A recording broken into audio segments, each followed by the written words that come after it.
They told her he was dead, but the truth behind it was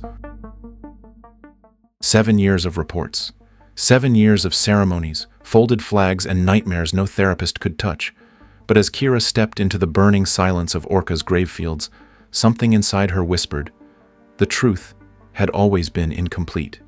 The desert winds howled like old ghosts. Endless rows of carbon steel markers stretched to the red horizon, glowing faintly under the dual suns. Each slab bore etched names of the fallen, rank, date, operation, all except one. Marker H1782. No name, just a number. And a memory that refused to die. Kyra dropped to her knees before it, the heat pressing against her like a weight. Her indigo-blue skin shimmered with sweat beneath the standard-issue cloak, dust clinging to the Coalition insignia on her chest, like dried blood. She ran her fingers along the worn edge of the slab. Even the engraving had started to fade under years of wind erosion, but she didn't need a name. She'd been the one who buried him. Or thought she had. I should have fought harder, she whispered, voice raw. I should have saved you, Sam. Her breath hitched. The wind carried her words away, scattering them across a wasteland built by silence and regret. She didn't hear the approach. Didn't feel the tremor in the sand until it was too late. 30 meters behind her, half shrouded in heat shimmer and swirling grit, a figure stood motionless, tall, armored, and watching. The armor was familiar. Too familiar. Coalition standard issue, but modified. Faded silver with scorched plating, a curved weapon strapped across the back in a design that shouldn't exist. She'd seen that blade before. Broken. Buried. Kyra rose, slow and deliberate, one hand slipping to the grip of her plasma sidearm. Her eyes narrowed. No one came here. Not to this grave. Not to a ghost's resting place. The figure remained still. Then, it stepped forward. Metal crunched against sand. A low hum echoed from the armor's power core. The air between them seemed to shimmer more violently, warping light with each footfall. Kyra turned, weapon drawn. Her heart hammered. "Identify yourself," she demanded, voice steady despite the chill crawling down her spine. The figure stopped just outside the effective kill range. No weapon raised, no posture of threat, just watching. Then, the hiss of pressure release. The helmet seals broke, and the man removed it. It took her exactly 3 seconds to forget how to breathe. Samuel Holloway, or at least a face that wore his skin, older, hardened, scarred. But those eyes, the same storm gray eyes that once scanned battlefields beside her, locked onto hers with something between recognition and regret. Her sidearm trembled. Logic screamed this was impossible. Sam had died on Rigel Theta. She'd carried part of his broken sword to this very grave. She'd seen his body. This had to be a trick, a clone, a Catharn psyop, a deep fake infiltration tactic. Something, anything except real. But he didn't speak, didn't move, just stood there. And for a heartbeat, in the rust-colored silence, it felt like time had folded in on itself, collapsing 7 years of mourning into one impossible moment. Her grip tightened. "If this is a trick," she growled, "I will end it right now." And then he spoke. Only 2 words. No emotion, no pleading. Just cold, undeniable fact. "Not yet." Not yet. The words hit like a detonator. Kyra froze. The grip on her plasma pistol turned iron tight, instincts screaming for action, but something deeper held her still, somewhere between disbelief and recognition. "You're dead," she said flatly, the accusation clinging to her voice like the dust to her cloak. "I buried you." The man, Samuel Holloway, or the thing wearing his face, nodded once, slow, unapologetic. That was the point. Her stomach twisted. "Then what are you?" "A ghost," he answered, tone neutral. "That's what they made me." Kyra didn't lower the weapon. Not yet. "Prove it. Tell me something only Sam would know." The figure didn't hesitate. "Real 9. Toxin tunnels. Your rebreather failed. I gave you mine. You threatened to report me for a protocol violation." He tapped the silver flask at his hip. "This one. You've carried the twin ever since." Kyra's lips parted, just a breath. The flask. The rebreather. 7 years ago. Her aim faltered, but didn't drop. She couldn't afford to believe. Not yet. Why didn't you tell me? Because if I had, you'd be dead too. His voice was harder now, edged with a steel she'd never heard in him before. He took one step closer. Kyra didn't move, but her pistol dipped an inch. The mission was classified, he continued. Even the name is redacted. Ghost Wind. Started as an internal probe into command irregularities. Turned out half the command structure was selling intel to the Syndicate. Kyra blinked. What kind of intel? Defense codes, colony coordinates, evacuation routes, everything. She felt the ground shift beneath her boots. Not literally, but in the way the truth could tear holes in a person's footing. So they faked your death? They needed a name the Syndicate thought was gone, someone already dead, someone with no ties, no leverage. Kyra's jaw clenched. You could have told me. No, he said, quieter now. If Oravar had even suspected I reached out to you, he'd have used you to flush me out. That name, Oravar, landed like a knife. Wait, General Oravar? Yes. Her world twisted. That's not possible. He was your mentor, Holloway finished for her. Your savior. I know. A pause, the kind that echoed. He's the one who sold me out. Kyra staggered back a step, dust swirling around her boots, like smoke. She remembered Oravar lifting her from the wreckage on New Thessaly, the blood on his face, the way he held her hand through surgery. She remembered him saying, "You're not broken. You're just unproven." And now, this? You expect me to believe he's the traitor? No, Holloway replied, gaze flat. I expect you to see it. He reached into his armor and retrieved a data chip. This has logs, proof. He didn't just sell me out, he sold entire colonies. Millions died, Kyra. She looked at the chip. Didn't take it, didn't refuse it either. Instead, she whispered, "Why now? Why come back?" Holloway stared at her, silent for a long moment. Then, "Because he's about to sell out another sector, and I need someone who still has access to get me in." She stepped back again. Her voice dropped to a whisper. "This is a trap. You could be a clone, a Catharn trick. Hell, you could be a deepfake. I bled for you," Holloway cut in. "I burned for you, and I died for this mission. I wouldn't come back unless it mattered." Another step forward. Their shadows met in the sand. 7 years ago, he said, I died to protect the truth.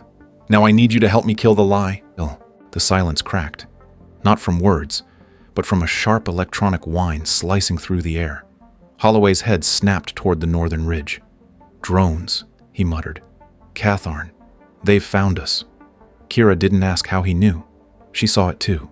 Pinpricks of red gliding through the sky like mechanical vultures. Then came the ground tremors. Boots, claws.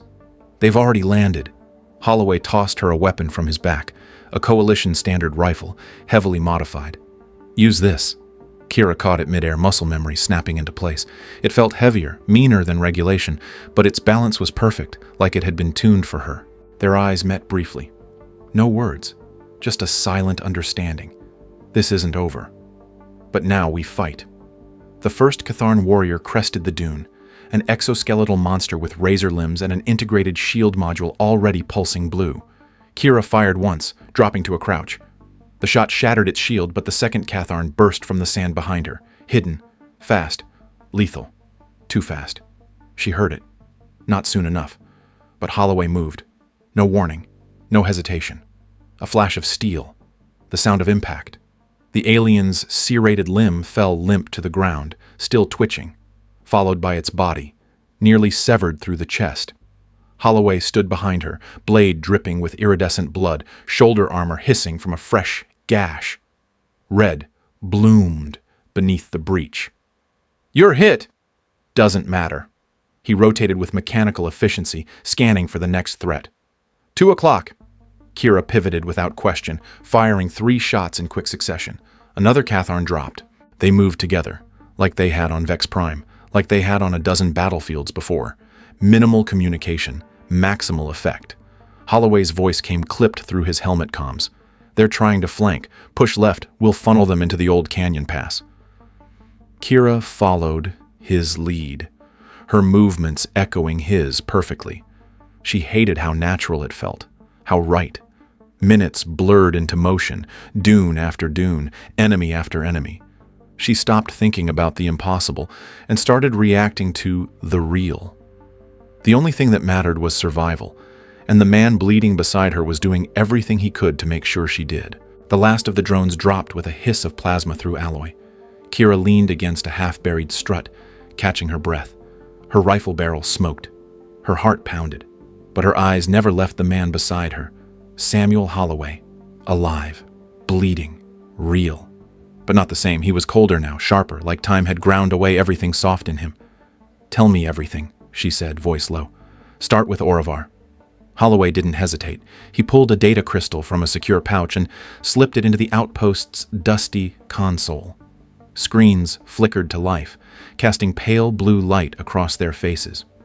3 years ago, he began. Ghostwind intercepted encrypted transmissions. Highly encoded. Coalition cipher levels. Origin points matched Oravar's inspection routes. The screens lit up with logs, maps, classified messages. Supply shipments went missing, Holloway continued. Defensive satellites were delayed just before Syndicate attacks. Civilian evacuations rerouted into Catharn territory. Kyra's fingers curled around the console's edge. She'd been there for some of those. New Thessaly, Riel Prime, Tarsus. That's impossible. She remembered Oravar's voice in the comms, calm under fire. "Hold your position. I'm coming for you." And he had. A stealth skiff, a bloodied face, a stabilizer injector in one hand, a sidearm in the other. She remembered him kneeling beside her in the mud, shielding her body with his as plasma burned the air. "He saved my life." "He saved your loyalty," Holloway countered. Her breath caught. "You think it was all manipulation?" Holloway didn't answer. He didn't have to. The next screen said everything. A video feed. Oravar, sitting in full dress uniform, speaking into a secure channel. "Sector 14 is lightly defended. Minimal resistance expected. Coordinates are attached." Kyra's chest tightened. Then came another clip. A familiar voice whispering to a hooded figure in a darkened hangar. "The child won't survive long. Make sure it's recorded. The mourning mother is good for public morale." Kyra turned away, bile rising in her throat.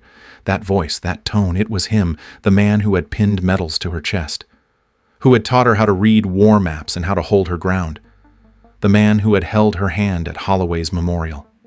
"No," she whispered. Holloway didn't press. Instead, he pulled up one last image, a list of colony worlds, all destroyed, all betrayed. Each one had been under Oravar's direct oversight. "You see it now," he said. Kyra stared at the screen. "He carried me from wreckage, with a broken arm. He bled for me. And then he sold out everyone else who trusted him." Her hands trembled. "I don't know what to believe." "That's what betrayal does," Holloway said quietly. "It doesn't just break trust. It poisons memory." Kyra looked at him. "Why did you wait so long to come back?" "Because I didn't have proof. Not enough. Not until now." She pressed her hands against her face, trying to breathe. 7 years ago, she'd lost the man she loved. Now, she was losing the man who had rebuilt her. The only two people who'd ever made her feel like she belonged. The data screens dimmed to black, but the images wouldn't stop playing behind Kyra's eyes. The medals. The blood. The hand on her shoulder at graduation. The calm, steady voice that had talked her through more battles than she could count. "You're not broken. You're just untested," he'd once told her. "One day, you'll lead."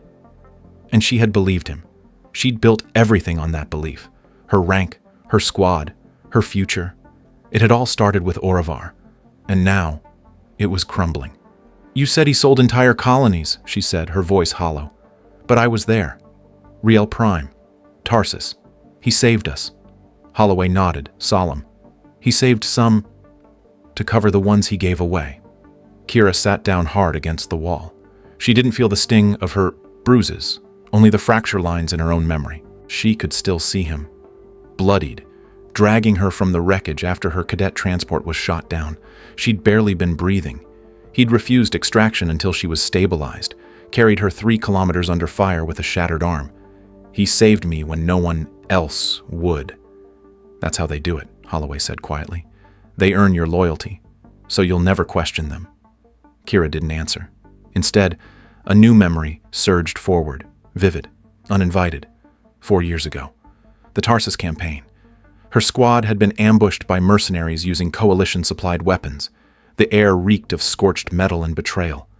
She'd radioed command. No answer. Then, against every protocol, Oravar himself had come, dropped from a stealth shuttle, took a hit to the head on landing, fought through enemy lines just to reach her. He'd pressed a stabilizer into her leg, lifted her like she weighed nothing, and carried her out. She remembered screaming at him to leave her, to help the others. Never leave anyone behind, he'd said. His arm had been drenched in blood. His own. He risked everything for us, she murmured. Or made it look like he did, Holloway countered. He knew you'd follow him anywhere after that. You're saying it was staged? Her voice cracked. I'm saying he's a strategist, and you were his most valuable asset. She looked at Holloway, eyes sharp. He could have died doing what he did. So could I, Holloway snapped. And I did, at least as far as the record shows. Silence fell. But not the calm kind, the kind before something breaks. I wanted to be like him, Kyra whispered. That's why I joined officer training. That's why I stayed after you were gone. I know, Holloway said. I watched you from the shadows. Every medal, every commendation, every step closer to his command. You walked straight into the center of the rot. She closed her eyes.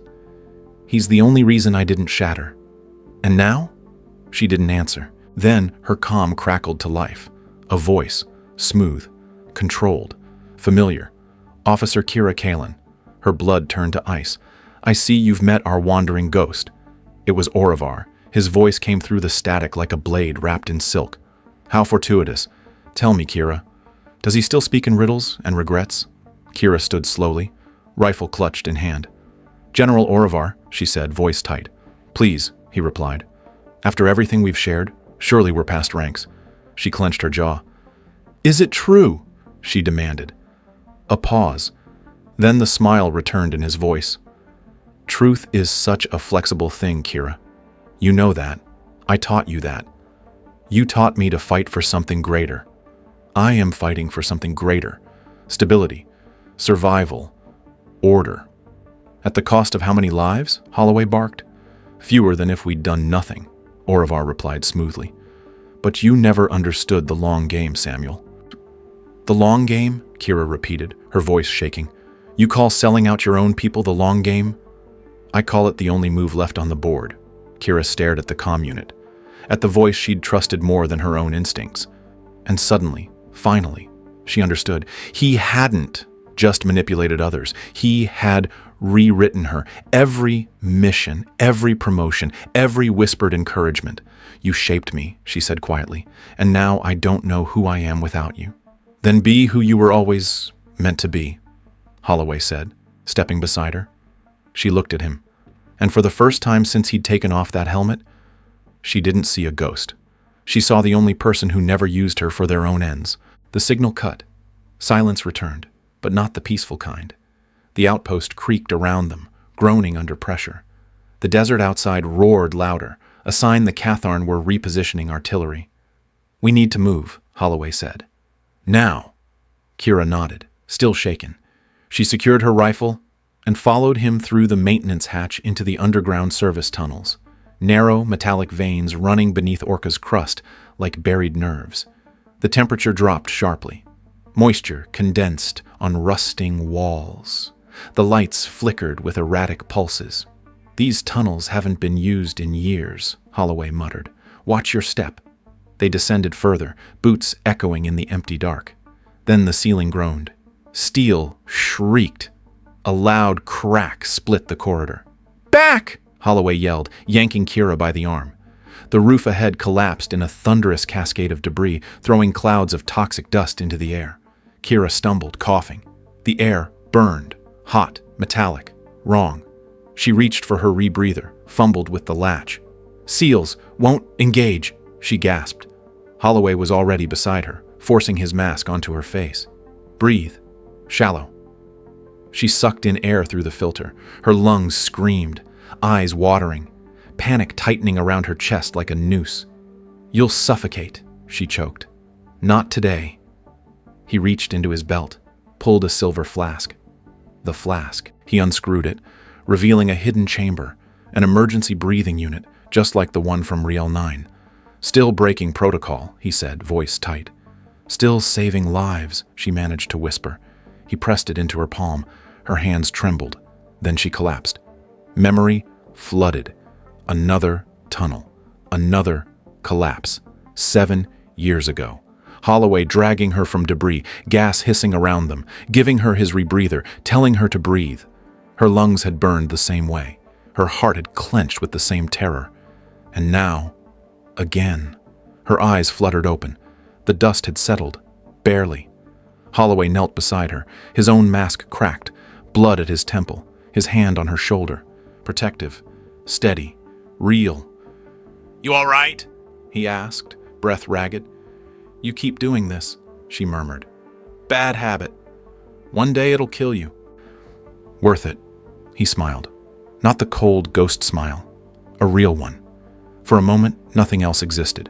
No betrayal, no war, no orders. Just 2 soldiers, 2 people. History between them like fire and gravity. Her fingers curled around the flask, the metal warm from his touch. "Why did you keep this?" he asked softly. "Because part of me always knew if you ever came back, it'd be this that proved you were real." They emerged from the maintenance tunnels like ghosts, smeared in ash and dust, their armor scorched, eyes hollow but focused. Ahead of them, rising like a metallic monolith from the scorched dunes, stood Coalition Forward Base Epsilon. It was quiet. Too quiet. "Trap?" Kyra asked. Holloway didn't answer. He just raised his weapon. They approached slowly, boots crunching over brittle sand. The main blast doors slid open before they touched the panel, almost welcoming. Inside, sterile lights cast long shadows across gleaming corridors. Holloway led, scanning with every step. Kyra trailed behind, pulse pounding louder than her thoughts. They reached the command center, and there he was. General Oravar, pristine white uniform, gold-trimmed medals, hands clasped behind his back, poised like a statesman awaiting a diplomatic envoy, not 2 soldiers come to judge him. "So," Oravar said, smile thin, "the ghost brings my favorite student to confront me. How poetic." Kyra didn't speak. She couldn't. Every nerve screamed at her to lower the weapon. Every memory told her not to. "You lied to me," she said finally. "I protected you," Oravar corrected gently. "Everything I did was to prepare you. You were never meant to see this side, but now you're here." He stepped forward. Holloway raised his rifle an inch. Oravar stopped, palms open. "You've heard his version," he said, nodding toward Holloway. "Now hear mine." Kyra's breath caught. "Did you betray the Coalition?" A pause. Then Oravar spoke. Not with denial, not even shame. "I saved it. By selling out civilians, feeding entire planets to the Syndicate, by ensuring their survival. Not all war is won by brute force. Sometimes, surrender is strategy." Kyra's eyes narrowed. "You taught me never to leave anyone behind." "And I haven't," he said softly. "I left behind illusions, weakness, naivety, not people. You were always my strongest weapon, Kyra, and now you're pointing it at me." Silence. Then Holloway broke it. "Enough." He tossed a data crystal onto the console. "The proof's all there, your deals, the bodies, the betrayals." Oravar didn't flinch. "Then shoot me. Let her do it. End this farce." He looked at Kyra. Really looked. "Or step forward. Take command. You know the truth now. The Coalition is broken. We must evolve. You can lead that change, not him." He pointed at Holloway. "He's a relic, a ghost. You're the future." Kyra's hand tightened around her rifle. 2 voices, Two paths, one truth. Whatever she chose now, she'd never be the same. The command room seemed to shrink. Kyra could feel her pulse in her teeth, her ears, her bones. Oravar stood tall, confident, commanding, even now. Holloway stood still, weathered, scarred, real. Her finger hovered over the trigger. Two futures, one choice. "You made me," she said, voice shaking. "Yes," Oravar replied, "and I never once regretted it. You taught me loyalty. I taught you strength. You told me never to turn on my own. And I was your own. Not anymore." She lowered the rifle. For a second, Oravar's eyes flickered. Triumph? Relief? And then she drew her sidearm and shot him in the shoulder. The blast spun him sideways. He fell with a sharp grunt, clutching the bleeding joint. "You don't get to walk away clean," she said. Holloway stepped forward, weapon still raised. "We end this. Now." Oravar laughed, a choked, bitter sound. "You think this ends with me? I was the dam holding the chaos back. You remove me, and everything floods." "Maybe it should," Kyra said coldly. "Maybe the Coalition needs to drown before it can rebuild." Sirens began to blare. Security systems activated. Holloway tossed Kyra a data drive. "Get to the comms. Broadcast everything." "And you?" "Buying you 5 minutes. I'm not leaving you behind again." "This time," Holloway said with a crooked grin, "I'm the distraction." Kyra ran. Doors slammed behind her. Metal groaned under impact. Drones spun through the halls, searching. She reached the comms room, jammed the data drive into the port. Screens lit up. Oravar's crimes, the secret trades, the falsified reports, everything broadcasted to every sector, every soldier, every civilian. The truth burned like fire through cold space. Back in the command center, Oravar struggled to sit. "She'll never survive this," he croaked. Holloway sat across from him, lowering his rifle at last. "She's survived you. That's more than enough." The building shook with distant blasts. The world outside had changed. So had she. So had he. Epsilon base burned behind them. Black smoke curled into the ochre skies of Orca, as if the desert itself was exhaling centuries of buried secrets.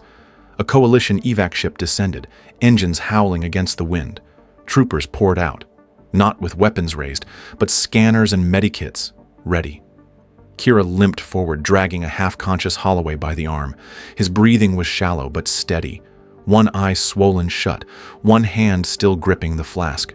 "He's not dead," she told them. "He was never dead." The troopers stared. Some recognized Holloway. Others didn't dare believe. Then someone said it, softly, reverently. "Commander Holloway?" It spread like wildfire. Within hours, the transmission Kyra had uploaded reached every node in the Coalition. Oravar betrayed us. He signed away lives in the name of order. He called it strategy. I call it treason. Her voice echoed across the stars. Screens in mining colonies, military bases, civilian trade hubs, all saw her face, bloodied, bruised, unbroken. And beside her, a name returned from the grave. Holloway, the soldier who'd vanished, now reborn in truth. A tribunal was called. Oravar was detained, disarmed, disgraced, but not dead. "Let him live," Kyra had said. "Let him watch as everything he buried comes into the light."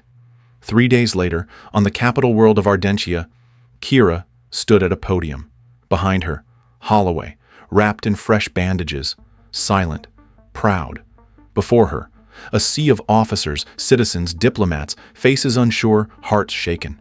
She didn't read a speech. She didn't need to. "We lost our way," she said.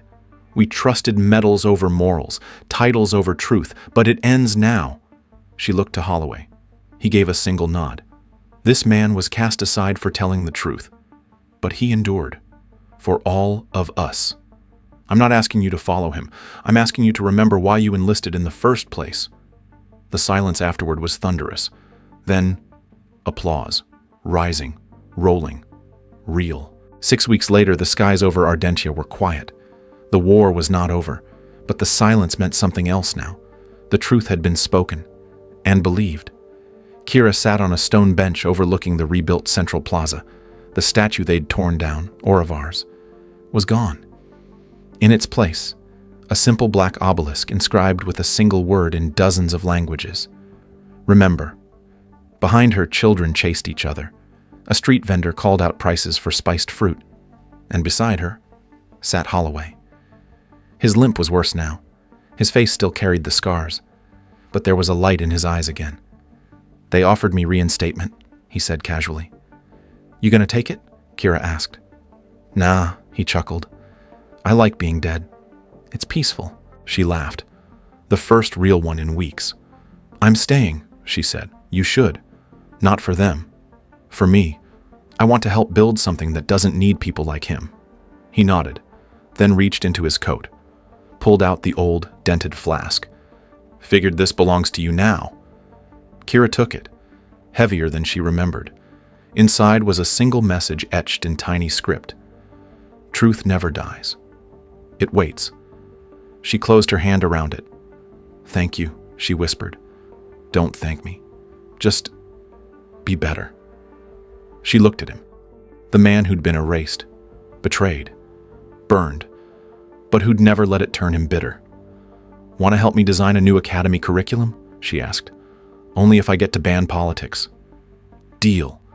As the suns dipped below Ardentia's twin spires, the two of them sat in silence. Not the silence of guilt, the silence of peace, of rebuilding, of hope.